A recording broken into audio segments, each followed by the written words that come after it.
You hear the bell before you see the person. A dull, brass clang cutting through morning fog. It's 1176, southern France, and that sound means one thing: get off the road. Step back, cover your mouth. Turn your children's faces away.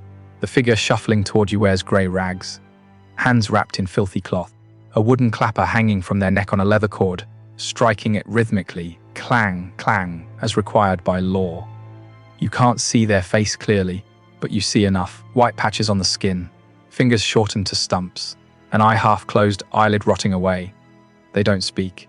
They're not allowed to. Canon law forbids them from addressing the clean. They can only ring their bell, walk the edge of the road, and wait for you to throw food into the ditch like you're feeding a dog. This person was a baker 2 months ago, had a name, a family, a house in town. Then the bishop's physician saw the white patch on their hand during market day. One examination, one verdict. Now they're legally dead, not dying, dead, their property seized, their marriage annulled, their children reassigned to distant relatives who'll grow up being told their parent died quickly, mercifully, and doesn't need to be mentioned again. Here's what should disturb you. This wasn't cruelty. This was policy. Ecclesiastical law backed by royal decree, implemented across all of Christian Europe for over 400 years. A machine designed to identify, mark, isolate, and erase human beings while their hearts were still beating. And it worked so well that when one of these erased people, a teenage boy who should have been ringing a bell in a leper colony, somehow ended up wearing a crown and winning the most famous battle of the Crusades, medieval chroniclers couldn't process it. They called it a miracle, proof of God's intervention, because the alternative was too disturbing. Their system had been torturing innocent people for centuries. By the end of this video, you'll understand why the Battle of Montgisard wasn't a story about heroism. It was a story about propaganda, how one spectacular exception let an entire civilization ignore the systematic erasure of over 100,000 people. And you'll understand why we still do this. Why we still treat disease as moral failure. Why we still erase the sick before they're dead. If stories like this, the ones that expose how fear becomes law and law becomes torture, matter to you, subscribe to the Historical Archives. Because remembering isn't optional, it's resistance. Let's start with what leprosy actually was in the 12th century. Not medically, we'll get to that, but legally, socially, theologically. Because in medieval Europe, Hansen's disease wasn't just an illness. It was a divine verdict. The Third Lateran Council of 1179, 2 years after Montgisard, codified what had been informal practice for generations.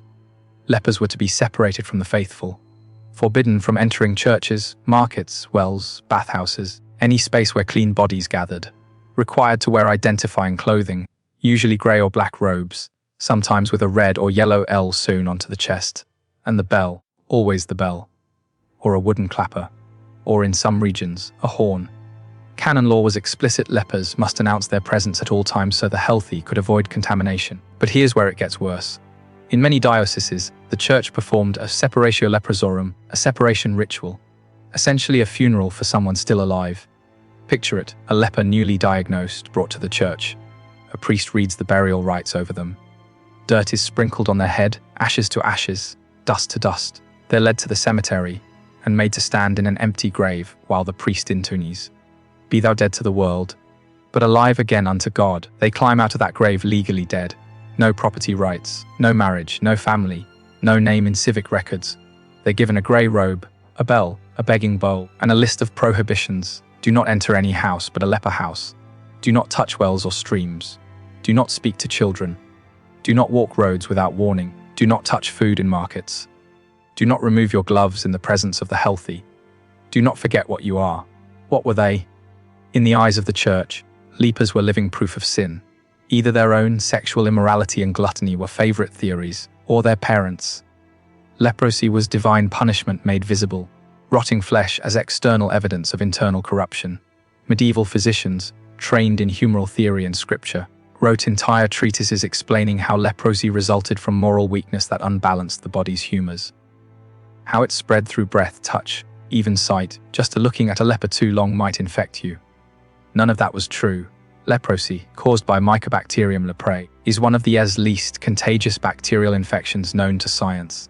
It requires prolonged, repeated close contact to transmit, and even then, Most people have natural immunity. Medieval Europe's leprosy epidemic was likely spread by poor sanitation and close quarters, not divine wrath or moral failure.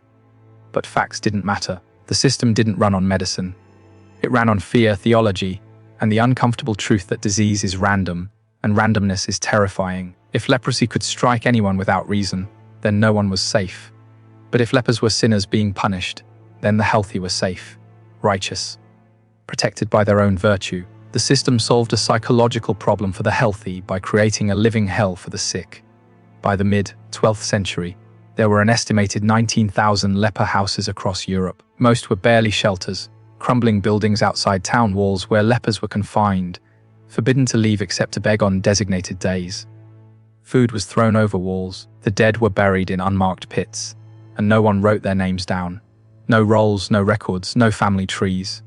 Because you don't memorialize the damned. Historians estimate between 100,000 and 200,000 people lived and died in this system across 3 centuries. Most left no trace. Not because the records were lost, because they were never made. And here's the question that should haunt you. If this system was divine will, if leprosy was proof of sin and separation was holy law, then what do you do when a king shows symptoms? Baldwin IV was 9 years old when his tutor, William of Tyre, noticed something wrong. The boy didn't flinch during rough housing with other children. Pins stuck in his arm drew blood but no reaction. William, educated in medicine and theology, recognized the symptoms immediately: nerve death, the first sign of leprosy. He informed the boy's father, King Amoric I of Jerusalem, privately. What happened next tells you everything about how the system worked, and who it didn't work on. Amoric didn't perform a separatio leprosorum, didn't send his son to a leper colony, didn't strip him of inheritance or annul his place in the succession. He consulted the finest physicians in Christendom, experimented with treatments, theriac mercury compounds, viper wine, and kept it quiet. When Amoric died suddenly in 1174, Baldwin, age 13, was crowned king of Jerusalem, a leper, wearing a crown. Think about what that means.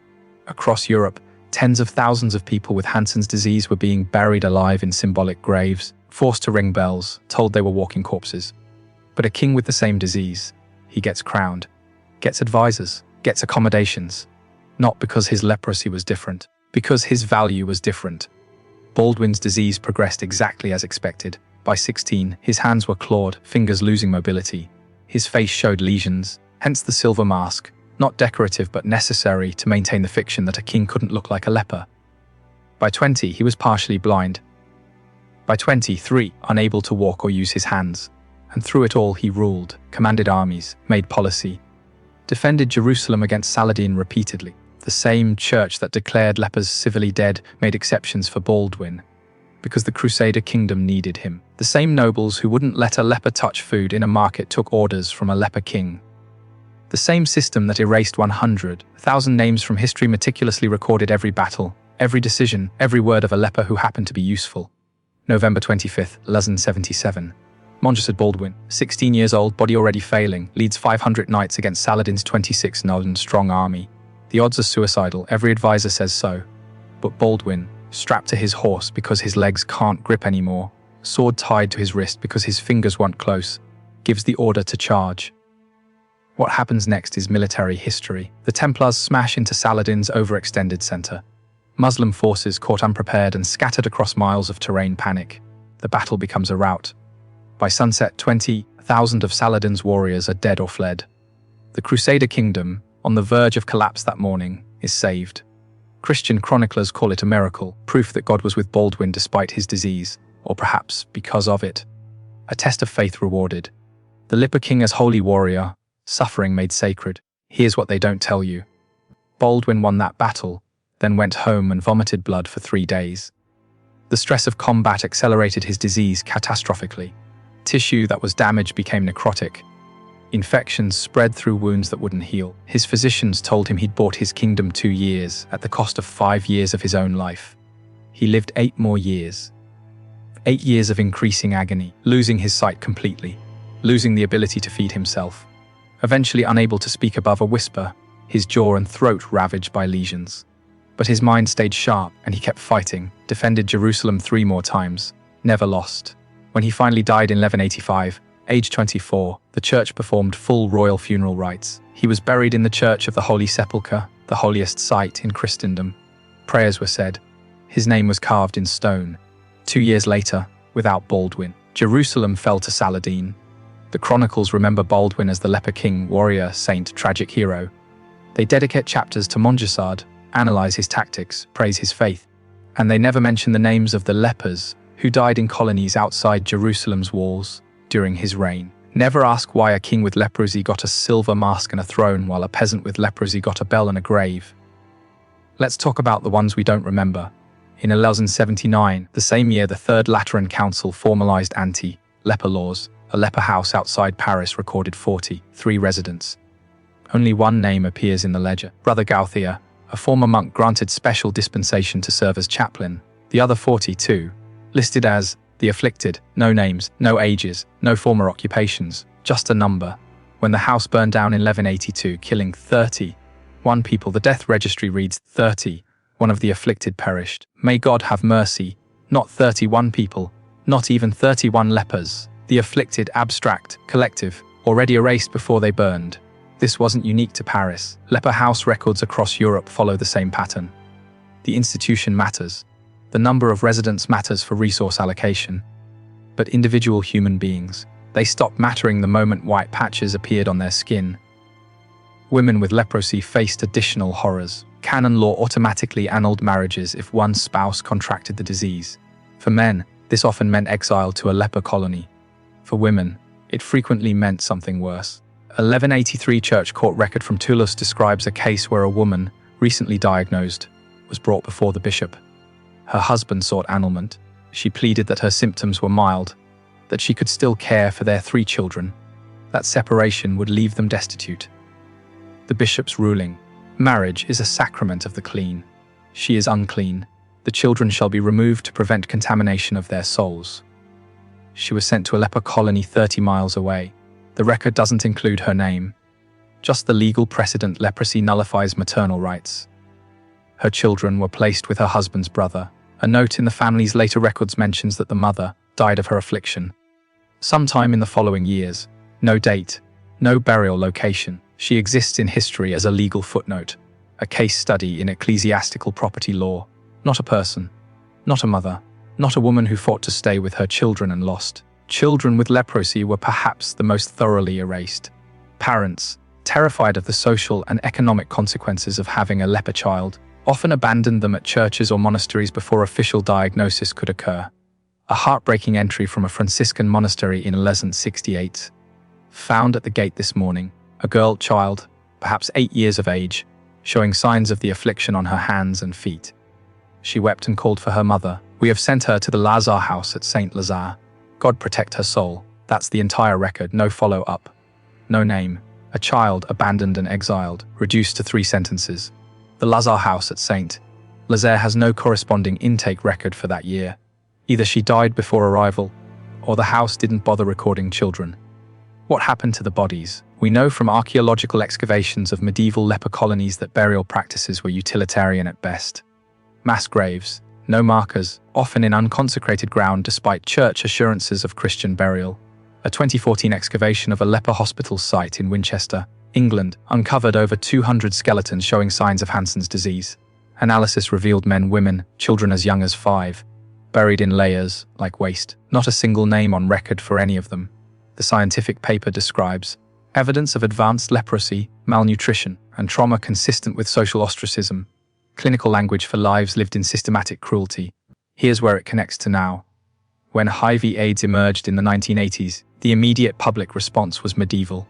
Identify the infected, isolate them, treat the disease as proof of moral failure, divine punishment for sexual deviance, for sin made visible in lesions and wasting. Politicians proposed quarantine camps. Religious leaders called it God's wrath. Media published names and addresses of AIDS patients without consent, effectively marking them the way leper laws required bells and badges. Ryan White, a teenager infected through contaminated blood products, was banned from school. His family's house was vandalized. When they moved to a new town, local residents protested outside their home with signs reading, "Get out before you kill our children." The rhetoric was identical to 12th century leper ordinances. The sick are dangerous, contagious, and morally compromised. Separate them before they contaminate the righteous. During COVID-19, we watched it happen again. Healthcare workers attacked for carrying the virus. Asian communities scapegoated as disease vectors. People who tested positive doxed online, shamed, fired, evicted. The system is always the same. Fear of disease becomes fear of the diseased, and fear of the diseased becomes systematic erasure of their jobs, their housing, their relationships, their humanity. We still treat illness as moral failure. Cancer patients asked, "What did you do to get this?" Diabetics shamed for their weight. Mentally ill people told their suffering is a choice, a weakness, a sin against the prosperity gospel of relentless positivity. And we still erase the sick from memory. COVID death tolls reduced to statistics, names scrolling too fast to read. Homeless populations dying of preventable diseases, buried in unmarked graves, no one counting. The machinery has upgraded from church courts to insurance algorithms, from leper badges to medical billing codes.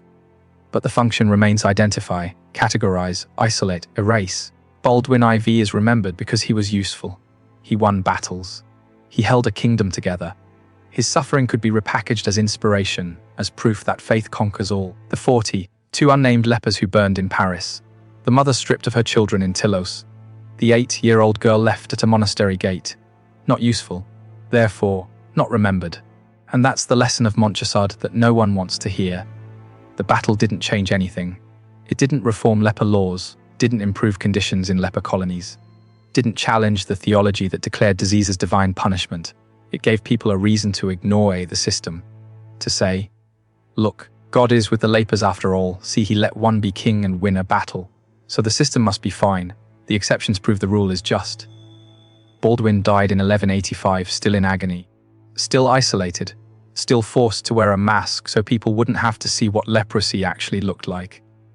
His victory at Montgisard bought his kingdom 8 years. It bought the nameless lepers of Jerusalem nothing.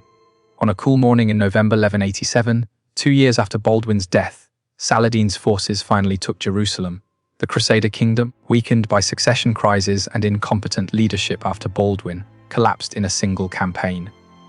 Among the first orders Saladin gave after entering the city, the leper hospital outside the Zion Gate was to be closed. Its residents relocated.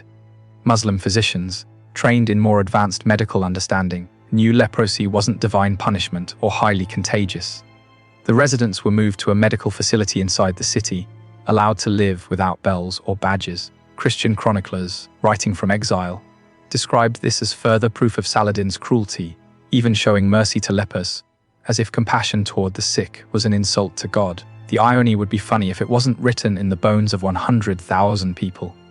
Medieval Europe's leper laws weren't fully dismantled until the 15th century, and only because Hansen's disease had become rare enough that maintaining the infrastructure wasn't cost-effective. Not because anyone questioned the theology, not because anyone regretted the erasure. We have no comprehensive list of names, no memorial, no archaeological project to locate and identify the mass graves. The people systematically tortured by Christian Europe for 400 years remain anonymous, uncounted, unremembered.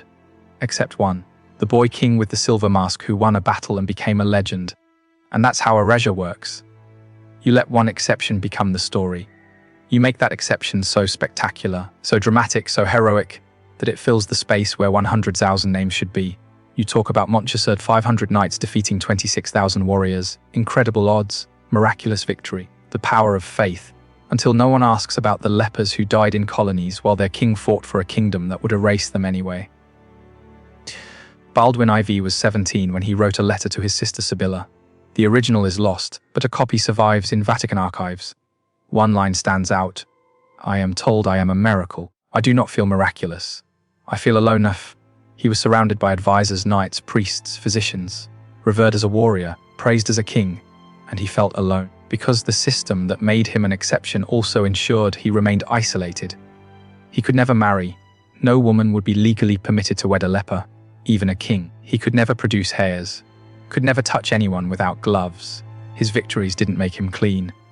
They made him useful. The moment he stopped being useful, the moment his body deteriorated past the point where he could command armies, his own advisors started negotiating around him, planning for succession, treating him like he was already dead. When he actually died, the kingdom he'd saved 4 times fell apart in 18 months. Montgisard didn't prove that faith conquers all. It proved that even exceptional people are disposable when the system no longer needs them. The cruelest part, we're still doing it. Still turning disabled people into inspiration porn. Look how they overcome. Look how they triumph despite their broken bodies, while cutting accessibility funding and disability services. Still celebrating the exceptions so we don't have to fix the system. Still erasing the ones who can't win battles. This is what AS, the historical archivist, exists to expose. Not just the spectacular moments, the famous battles, the kings and heroes, but the systems that ran underneath, the machines that turned human beings into categories, into problems, into bodies that didn't matter. Montgisard was one afternoon in 1177. The systematic erasure of lepers was 400 years of policy, law, theology, and silence. We remember the afternoon. We forgot the 400 years, and the people who died in those years, whose names will never recover, whose graves will never find, whose suffering was never recorded. They're why this channel exists. Because remembering isn't about celebrating victories. It's about refusing to let erasure be the final word. If this story, the parts of it that don't make inspiring movies or heroic documentaries, matters to you, subscribe to the Historical Archives. Because the past isn't just battles and kings, it's systems and silence and the people those systems wanted us to forget. And we're not forgetting anymore.